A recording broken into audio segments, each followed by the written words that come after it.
বাবা না জমদূত গয়নার লোভে আমাকে বিক্রি করে দিচ্ছে। এই বাড়ির লোকেরা তো আমাকে ছাগল বলেছিল, কিন্তু কিন্তু বাবা তো আমাকে পাঠা বানিয়ে।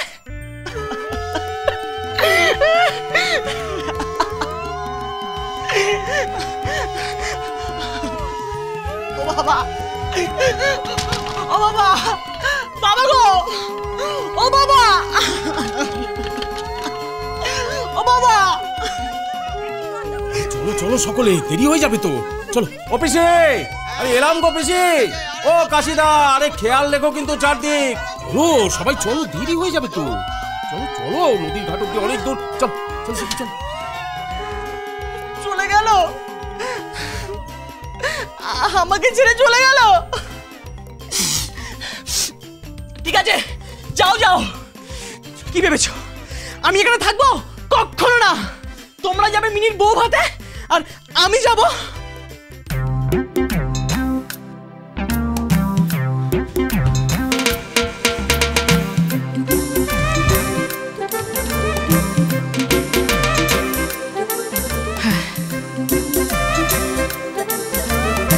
এমন সেজে যেতে হবে যাতে কেউ চিনতে না পারে।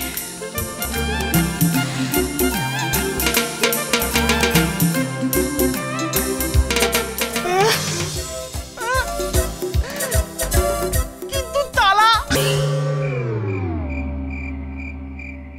কেন এরকম করছো মামা? আমি তোমাদের কি ক্ষতি করেছি? আমি তোমার এখানে আছি বলে তোমার খুব কষ্ট হচ্ছে?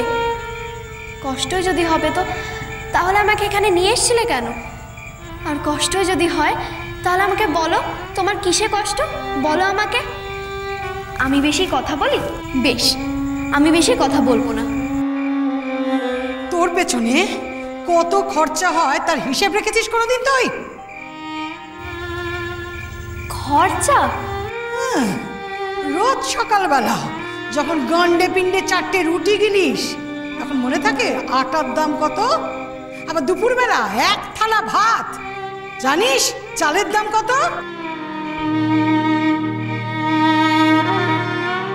এছাড়া এটা ওটা তো আছে, আবার রাতের খোরাকি খরচা নেই? তোকে এত দিন ধরে এত বড় করে তুললাম, তার জন্য কত খরচ হয়েছে তার হিসেব কোনোদিন নিয়েছিস তুই? না আমাদের গলায় কাঁটা হয়ে থাকবে সারা জীবন। ওরে তোর পেছনে এতদিন যা খরচা হয়েছে না, তা জমালে আমার একটা মেয়ের ভালোভাবে বিয়ে হয়ে যেত। আর আবার যদি তুই মামার ঘাড়ে বসে থাকিস তাহলে তো কোনোদিন আমার কোনো মেয়ের বিয়ে হবে না।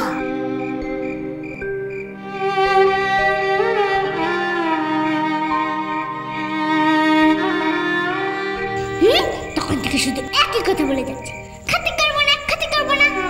ওরে তোকে যে এবার বিয়ে করতে হবে, সেও তো অনেক বড় ক্ষতি। তাতে তো অনেক খরচা হবে না, বাবার পকেটটা একবারে ফাঁকা হয়ে যাবে।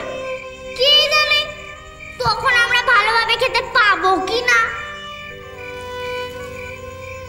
সত্যি তো বড্ড ক্ষতি করে ফেলেছি আমি মামার। আমি আর কোনো ক্ষতি করব না। আমি চলে যাব, আমি চলেই যাব।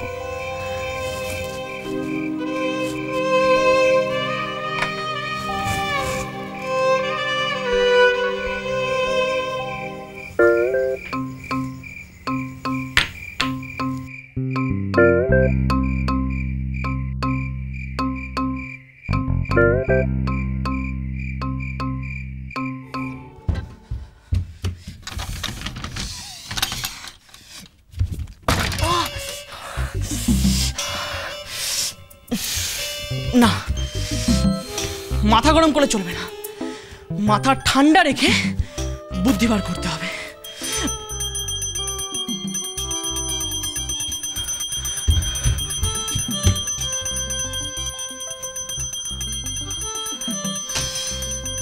বুঝেছি, তার মানে সবাই বাড়ি থেকে চলে যায়নি, কেউ না কেউ তো বাড়িতে নিশ্চয়ই আছে।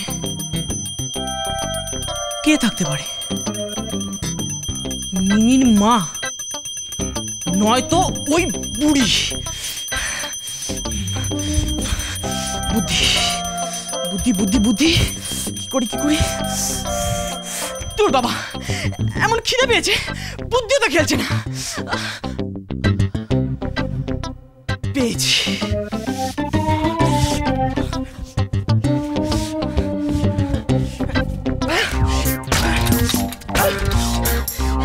কি গো, কই তোমরা? বেরিয়ে এসো। আমি কিন্তু তোমাদের অতিথি। অতিথিতে কিভাবে আপ্যায়ন করতে হয় তাও তোমরা জানো না। অতিথি কিন্তু নারায়ণ। নারায়ণ যদি একবার রাগ করে তাহলে তাহলে কি হবে? মিনি কিন্তু কোনোদিনও সুখী হবে না, এই বলে দিলাম।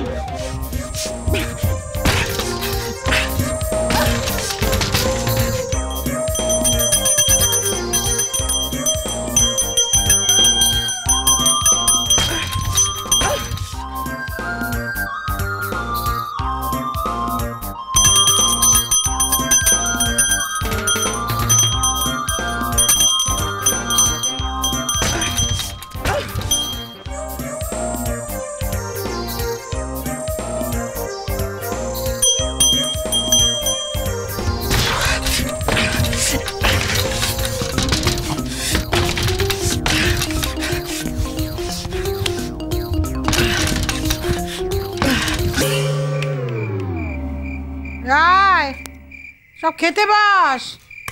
বাবারে বাবা, আমার ঘুম পাচ্ছে। তাড়াতাড়ি খেয়ে সব শুয়ে পড়, কাল আবার ভোর ভোর উঠতে হবে। ভোরে উঠতে হবে কেন মা? আরে তোর বাবা কাল ফিরবে না, কি ব্যবস্থা করে এলো সব শুনতে হবে। কিরে উঠি? মা, লক্ষ্মী দিদি খাবে না? না। না খাই রাখবে মা? কি করব মা, তোমার দিদি তো কাল বিয়ে করেছে। আজ তো আমার আঁচলে চাল ফেলে তার শ্বশুর বাড়ি যাওয়ার কথা। আজ তো শ্বশুর বাড়ির ভাত খাওয়ার কথা তার। তোমার আঁচলে চাল দেবে কেন মা? হ্যাঁ, তাই তো নিয়ম। মায়ের আঁচলে 3 মুঠো চাল ফেলে দিয়ে সব ঋণ শোধ করে দিয়ে যেতে হয়। বারে, এতদিন তো এতগুলো চাল খেলো, তাও সেই ঋণ শোধ হবে এই 3 মুঠো চাল দিয়ে? তাও আবার সেটাও নষ্ট। থাক বাবা, ওকে আজকে খেতে হবে না। কিন্তু শ্বশুর বাড়ি তো যায়নি লক্ষ্মী দিদি, না খেয়ে থাকবে নাকি? আচ্ছা সোনপুটি, তোরও তো ভাবার কি দরকার? তুই খেতে বস না। সত্যি তোদের মনে না একটুও দয়া মায় নেই রে। তোমার একবারে দরদ উঠলে উঠলো। আজ যেন প্রথম না খেয়ে থাকছে। টানা 2 দিনও না খেয়ে কাটিয়েছে, বুঝেছিস? ওই দেখো মা চললো ন্যাকামো করতে। যত দেখবে পুটি এখন খাবে না, খাবারটা ঢাকা দিয়ে রাখবে। ও মাঝরাতে উঠে গিয়ে অলক্ষ্মীকে খাওয়াবে। যেতে দে যেতে দে, কাল থেকে তো আর পাবে না। কালই আমি বিদায় করবো ওকে। মা বলেছে বলে তোর খুব খারাপ লেগেছে, তাই না? খারাপ লাগতে যাবে কেন বোকা? আমি তো অঙ্ক করার চেষ্টা করছি। আমার খারাপ লাগছে। তোকে মা ওইসব কথা বলেছে তার জন্য নয়, তুই শোনার পরও হি হি করে হাসছিস বলে তাই।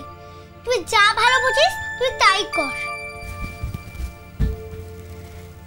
তাই তো করব আমি। আমি যা ভালো বুঝি তাই তো করি আমি। আমি আমি আর কোনো মামার ক্ষতি হতে দেব না। আমি আজই চলে যাব, আজ রাতেই চলে যাব। আর কোনো ক্ষতি হতে দেব না আমি মামার, কোনো ক্ষতি না। সংসার সুখের